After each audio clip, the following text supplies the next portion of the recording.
بسم الله الرحمن الرحيم. في البداية كل التحية وكل التقدير لأصدقائي ومتابعي قناة أيمن الكاشف على اليوتيوب. ناس كتيرة كانت سألتني على كيفية المساندة والدعم لأهلنا في غزة وفلسطين. بقول لحضراتكم إن الهلال الأحمر المصري عامل أكثر من نقطة وأكثر من مكان للي حابب إن هو يتبرع، سواء بالدم أو بالأدوية أو بالمال. وإن شاء الله بإذن الله الحكومة المصرية بإذن الله خلال الأيام القادمة دي قادرة على إيصال هذه المساعدات، ونقدر إن احنا نقوم بعمل إيجابي في مساندة وفي مناصرة أهلنا في غزة وفلسطين، اللي بنسأل الله عز وجل إن هو ينصرهم ويثبتهم ويأيدهم ويشفي مرضاهم ويرحم شهدائهم نتيجة القصف الغاشم والغادر من الكيان الصهيوني.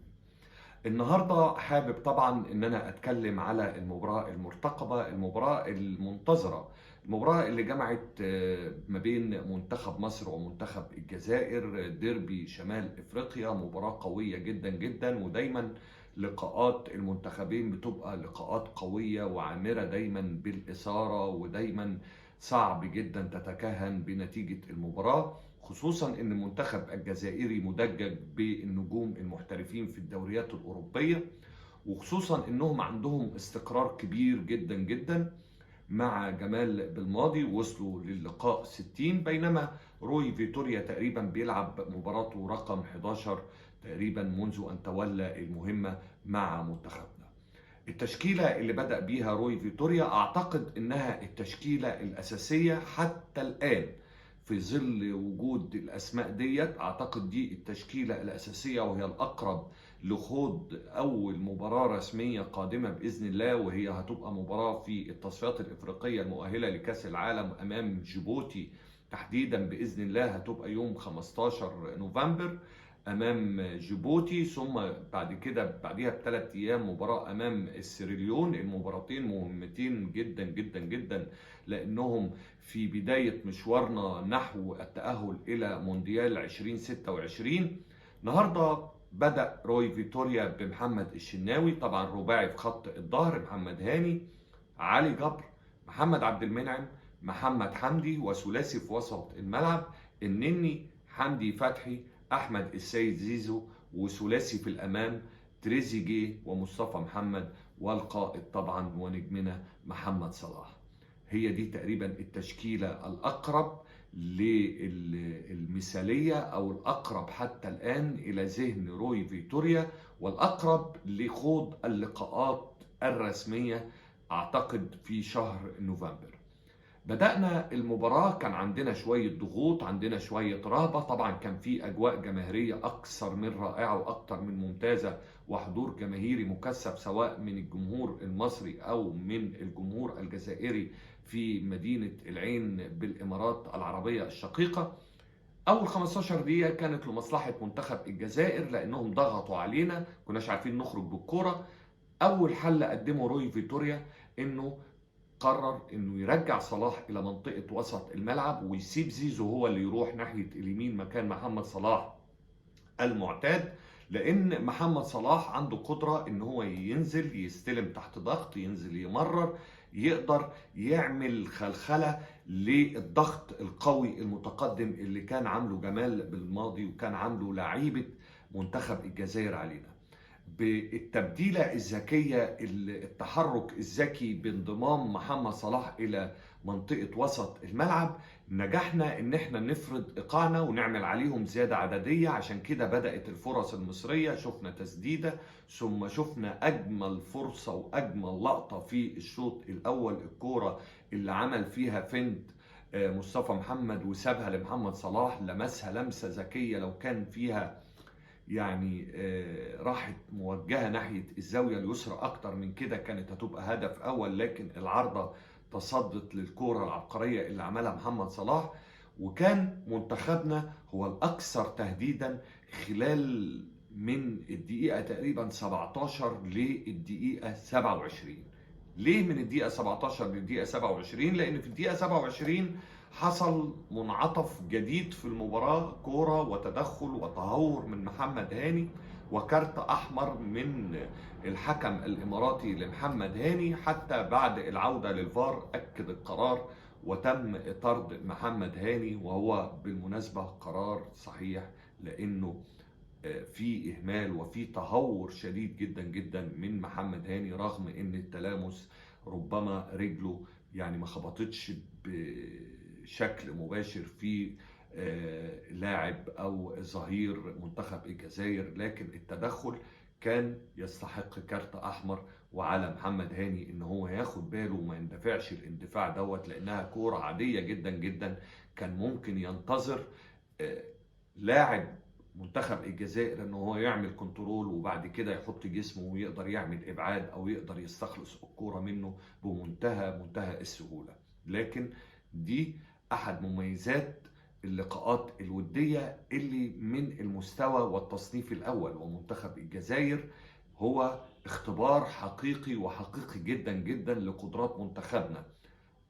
من زمان ما شفناش منتخبنا بالتماسك، بالروح، بالشخصية، بالقوة، بالصلادة الدفاعية، بالتنظيم الجيد، بالإصرار على الانتصار. ده نقطة من النقاط اللي ما كناش حاسين بيها، خصوصا في مباراة زامبيا اللي ما عجبتنيش، وأعتقد إنها ما عجبتش ناس كتير.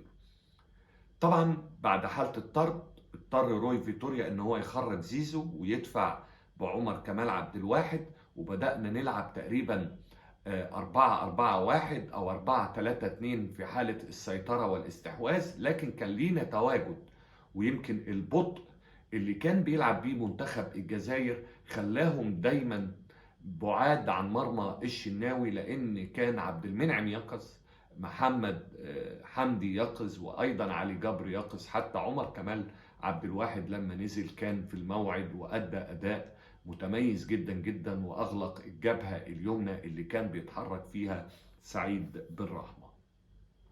مع بدايه الشوط الثاني ايضا التوازن والضغط المصري كسمة الشوط الاول، بدأ منتخب الجزائر بيحاول ان هو يسيطر يهيمن. احنا سايبين له طبعا نص الملعب نظرا للأفضلية العددية اللي بيلعب بيها منتخب الجزائر، لكن ما كانش فيه فرص خطيرة على الإطلاق على محمد الشناوي، لغاية لما قدرنا إن احنا من كورة ثابتة وكورة متمرن عليها منتخبنا الوطني على القائم الثاني علي جبر والأطوال، يحطها على خط المرمى للشبح حمدي فتحي، اللي بينجح في التسجيل لتاني مباراة على التوالي. حمدي فتحي زي ما سجل هدف الفوز لمنتخبنا على منتخب الرصاصات النحاسية منتخب زامبيا، بننجح في مفاجأة كبيرة واحنا بنلعب ب10 لاعبين من الدقيقة 27 ان حمدي فتحي يسجل هدف مهم اسعد المصريين،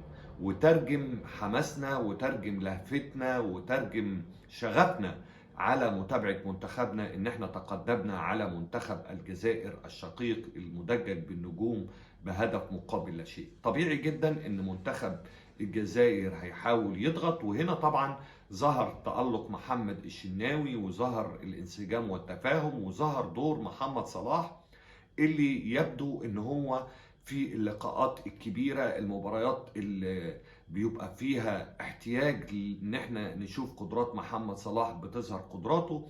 ومع التبديلات والتعديلات اللي عملها روي فيتوريا علشان ينشط عناصر منتخبنا اللي بذلوا جهد بدني كبير جدا جدا علشان يجاروا لاعيبة منتخب الجزائر، واحنا بنلعب بنقص عددي تقريبا من منتصف الشوط الاول، محمد صلاح عمل تمريرة رائعة لعمر مرموش، كان يقدر في نهاية المباراة ان هو يسجل الهدف الثاني ويؤكد تقدمنا على منتخب الجزائر اللي كان بيحاول بشتى الطرق ان هو يدرك التعادل، اللي بالفعل بعد فرصة يمكن عمر مرموش وبدأنا نلعب في الوقت بدل الضايع، وكرة عرضية من يوسف لعبها من الجبهة اليمين، طلع سليماني المهاجم البديل لمنتخب الجزائر من اعلى نقطة حطها في الارض تحت ما بين اقدام او بجوار اقدام محمد الشناوي اللي حاول ان هو يبعدها، لكن منتخب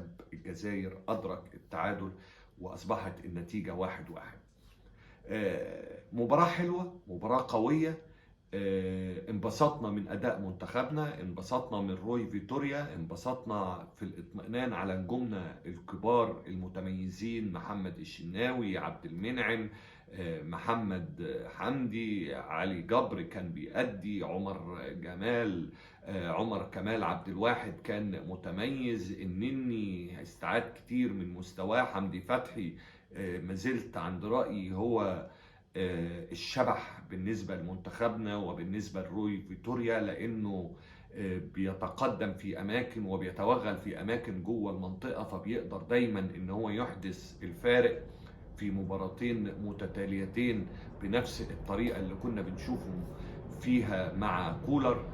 طبعا محمد صلاح النهاردة قدم مباراة كبيرة، تريزيجيه دايما مزعج، دايما خطير، دايما عنده القدرة ان هو يسحب فرقتنا للامام. مصطفى محمد قدرات وامكانيات، كان النهاردة عايز يعمل حاجة وعايز يسجل ويقول انا هنا. اللعيبة، الروح، الاصرار، الرغبة في الانتصار، كل دي مفردات كانت مهمة جدا جدا ان احنا نشوفها قبل انطلاق منافسات بطولة الأمم الإفريقية في يناير، وقبل يناير كمان قبل مباراة جيبوتي والسيراليون في المشوار المصري نحو التأهل إلى كأس العالم 2026، اللي بنأمل إن شاء الله إنه يبقى لينا نصيب كبير، إن إحنا لابد إن إحنا نشارك في كأس العالم اللي بالمناسبة هيبقى في 48 منتخب. ناخد خطوة خطوة، وزي ما بقول ابدأ بالضروري ثم انتقل إلى الممكن، تجد نفسك تصنع المستحيل. كل الأمنيات الطيبة لمنتخبنا، وكل التحية والتقدير لحضراتكم، وفي انتظار دايما متابعتكم، وفي انتظار مقترحاتكم وكومنتاتكم، ودايما هتلاقونا موجودين مع حضراتكم بعد نهاية كل حدث رياضي مهم. هتلاقونا في لقاء وفي فيديو على صفحتي، على صفحة أيمن الكاشف. بشكركم وإلى اللقاء.